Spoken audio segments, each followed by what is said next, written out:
আগামীকালের দৈনিক রাশিফল নিয়ে বিস্তারিত আলোচনা করব 12টি রাশির ভালো এবং মন্দ উভয়ই জানতে পারবেন। এটা অতি পরিচিত প্রোগ্রাম। প্রত্যেকটা দিন দৈনিক রাশিফল নিয়ে আমি আলোচনা করি আপনাদের অ্যালার্ট করার জন্য। যারা যারা অ্যালার্ট হতে পারবেন তাদের ভাগ্য অবশ্যই বদলাবে।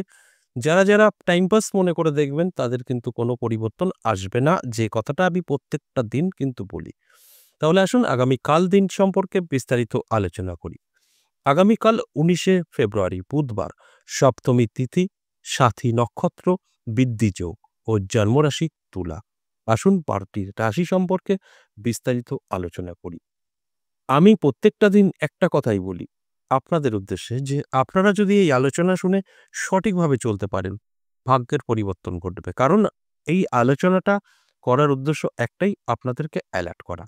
আপনারা যতটা অ্যালার্ট থাকবেন ততটাই কিন্তু সেফ থাকবেন। কারণ প্রত্যেকটা দিন কোনো না কোনো রাশির জন্য ভালো কিছু অপেক্ষা করে, ঠিক উল্টো কোনো না কোনো রাশির কিন্তু খারাপ কিছু অপেক্ষা করে।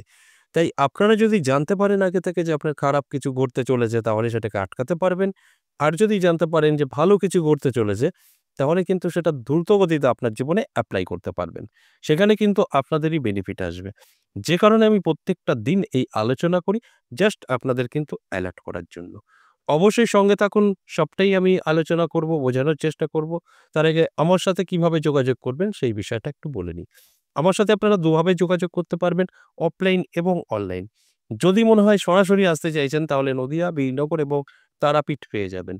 এটাও হোয়াটসঅ্যাপে ভয়েসে বা লিখে বলতে হবে। আর যদি মনে হয় আমি বাড়িতে বসে আমার সম্পর্কে জানতে চাই, তাহলে সেটাও কিন্তু হোয়াটসঅ্যাপ ব্যবহার করতে হবে, লিখে বা ভয়েসে। অবশ্যই আমাদের কিছু প্রসেস আছে, আপনাকে জানানো হবে, কমপ্লিট করবেন। 24 থেকে 48 ঘন্টার মধ্যে কল করা হবে। এইভাবে অফলাইন এবং অনলাইন আমার সাথে আপনারা যোগাযোগ করতে পারবেন। এছাড়াও আরেকটা তথ্য আপনাদের দেওয়ার আছে। আপনারা অলরেডি জেনে গেছেন, আমি কয়েকটা ভিডিওতে আলোচনা করেছি।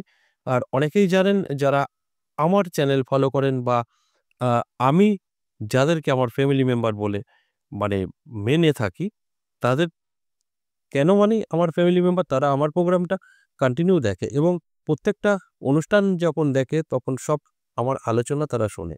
সেখানে দাঁড়িয়ে আমি যেটা বলেছি, আমার এই বাৎসরিক অনুষ্ঠানে ২ টো দিন পুজো, শিবরাত্রি এবং তার পরের দিনই কালীপুজো। ২ টো হোমের ব্যবস্থা আছে, সেটা আপনাদের জন্যই। এই হোমে যারা অংশগ্রহণ করতে চাইছেন তারা অবশ্যই যোগাযোগ করবেন। যোগাযোগ কিভাবে করবেন বলে দিচ্ছি। শুধু বলবেন যে আমি যোগাযোগ করতে চাই বা হোমে অংশগ্রহণ করতে চাই। সেক্ষেত্রে কিন্তু আপনি সাথে, সাথে জানতে পারবেন এর অ্যাড্রেসটা এবং নিয়মটা কি আছে। শুধু আপনার নাম এবং ঠিকানাটা পাঠালেই হয়ে যাবে। আর সরাসরি আপনি আসবেন, এসে আপনি আপনার সম্পূর্ণ জানতে পারবেন কি নিয়ম, কি বৃত্তান্ত, এবং সেইভাবে আপনি প্রসেস কমপ্লিট করবেন। এটা আগে থেকে আপনাকে কোনো কিছু করার দরকার নেই। জাস্ট আপনাকে নাম আর ঠিকানাটা পাঠালেই চলবে। এবার আসুন যে আলোচনা, আজকের দৈনিক রাশিফল নিয়ে আলোচনা করছি বিস্তারিত। আমি একেকটা রাশি ধরে, ধরে কিন্তু বলব। আর আপনাদের কি করতে হবে? অবশ্যই এই একেকটা রাশি ধরে, ধরে যে আলোচনা করব সেগুলো কিন্তু আপনাদের ভালো করে বুঝতে হবে, শুনতে হবে। কোন, কোন দিকগুলো আপনাদের মাথায় রাখতে হবে, সেগুলো আলোচনাটা সম্পূর্ণ শুনলেই আপনি কিন্তু জানতে পারবেন। মেষ রাশি, মেষ রাশির অত্যন্ত শুভ সময় থাকবে। মেষ রাশির জাতক জাতিকাদের আগামীকাল দিনটি কিন্তু যথেষ্ট পজিটিভ, এবং পজিটিভ ৩টি পজিটিভ কাজেই কিন্তু আপনাকে ব্যবহার করতে হবে। অর্থাৎ সর্বকাজে সফলতা পাবেন, সমস্ত আটকে থাকা কাজ ক্লিয়ার হবে। এইসব দিক থেকে কিন্তু মেষ রাশির জন্য আগামীকাল যথেষ্ট শুভ। তাই অ্যালার্ট থাকুন, চোখ কান খোলা রাখুন। বৃষ রাশি, বৃষ রাশির জাতক জাতিকাদেরও কিন্তু যথেষ্ট শুভ এবং পজিটিভ থাকছে। বৃষ রাশির জাতক জাতিকাদের উদ্দেশ্যে বলব, যদি আপনি চোখ কান খোলা রাখতে পারেন, তাহলে দেখবেন আপনার জীবনে অনেক রাস্তা আপনি খুঁজে পাবেন, যে রাস্তা অবলম্বন করলে আপনার জীবন অনেকটাই উন্নতির দিকে এগোবে। এবং নতুন কোনো ব্যক্তি, মানে আপনার বন্ধু এবং বান্ধবীর সাথে আপনার পরিচয়ে আপনার জীবনের কিন্তু উন্নতি করতে পারে। মিথুন রাশি যথেষ্ট শুভ। মিথুন রাশির জাতক জাতিকাদের উদ্দেশ্যে বলব যে আপনার সব দিক থেকে শুভ থাকলেও আপনার স্বাস্থ্য কিছুটা সমস্যায় ফেলতে পারে। তাই শরীরের যত্ন নিন। আপনার নানা দিক থেকে কিন্তু সুযোগ সুবিধা আসবে। শুধু স্বাস্থ্য আপনাকে একটু পিছিয়ে দিতে পারে।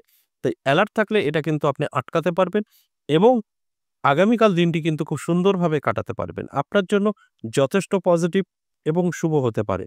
এরপর কর্কট রাশি, কর্কট রাশির জাতক জাতিকাদের কিন্তু টেনশন এবং দুশ্চিন্তা, আপনার আর্থিক ক্ষতি এগুলো হতে পারে। এই টেনশন, দুশ্চিন্তা কিন্তু আপনার সাংসারিক কারণে হতে পারে, কর্মে ডিস্টার্বের কারণে হতে পারে। এইগুলো আপনারা একটু যদি সতর্ক থাকতে পারেন, আমি যে কথাগুলো বলছি কাটিয়ে উঠতে পারবেন। আর যদি মনে হয় যে না, যা হবে দেখি, যেটা হবে বুঝে নেব, দেখে নেব, তাহলে কিন্তু এই ঘটনাগুলো ঘটবে। এই আলোচনাগুলো আপনাদের এলার্ট করার জন্যই কিন্তু আমি আপনাদের আ এই আলোচনার মাধ্যমে এলার্ট করার চেষ্টা করি। যারা এলার্ট থাকবে, এই আলোচনা শুনে চলে সেইভাবে নিজেকে গুছিয়ে নিতে পারবে, গুটিয়ে নিতে পারবে, তারা কিন্তু সেফ থাকবে।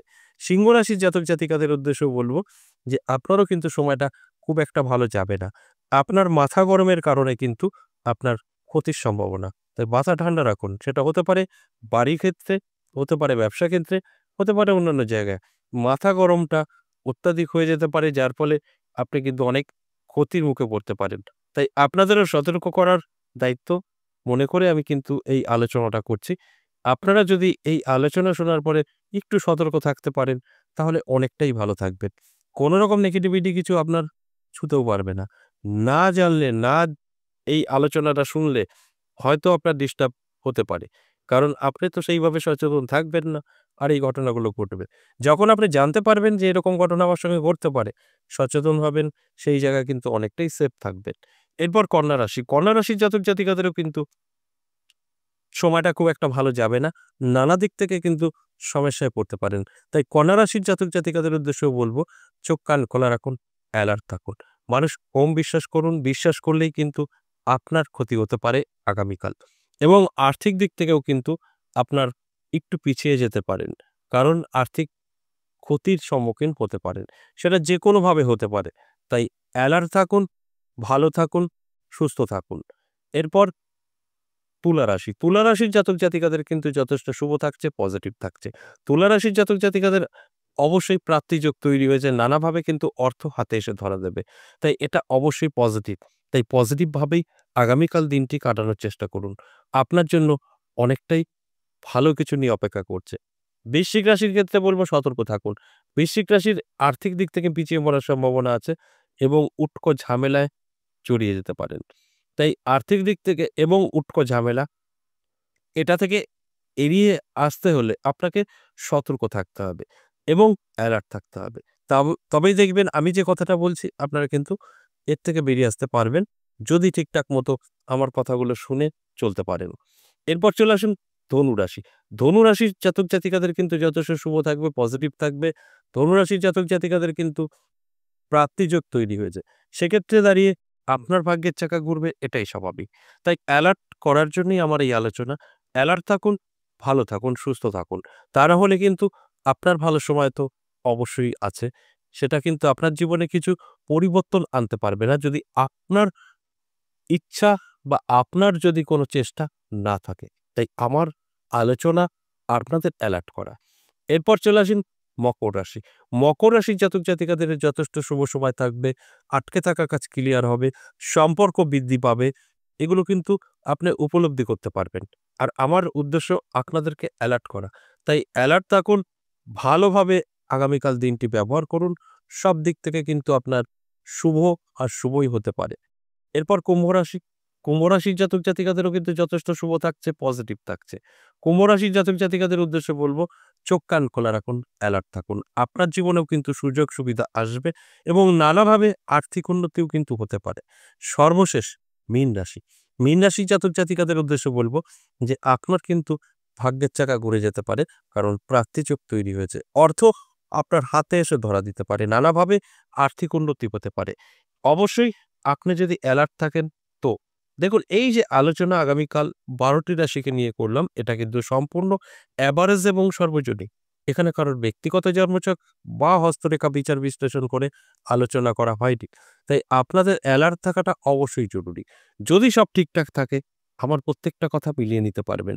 আর যদি আপনার জন্মছক বা হস্তরেখায় বেশ কিছু শুভ গ্রহ অশুভ হয়ে বসে থাকে, যেরকম বৃহস্পতি, শুক্র, শনি, তাহলে কিন্তু আপনার সাথে নাও মিলতে পারে। অবশ্যই পজিটিভ দিকগুলো, নেগেটিভ কিন্তু অবশ্যই মিলবে। তাই আলোচনা শোনার পর অ্যালার্ট থাকুন। তাহলে দেখবেন অনেকটাই ভালো থাকতে পারবেন। আজ এ পর্যন্তই, আবারও আসবো নেক্সট ভিডিও নিয়ে। ততক্ষণ ভালো থাকুন।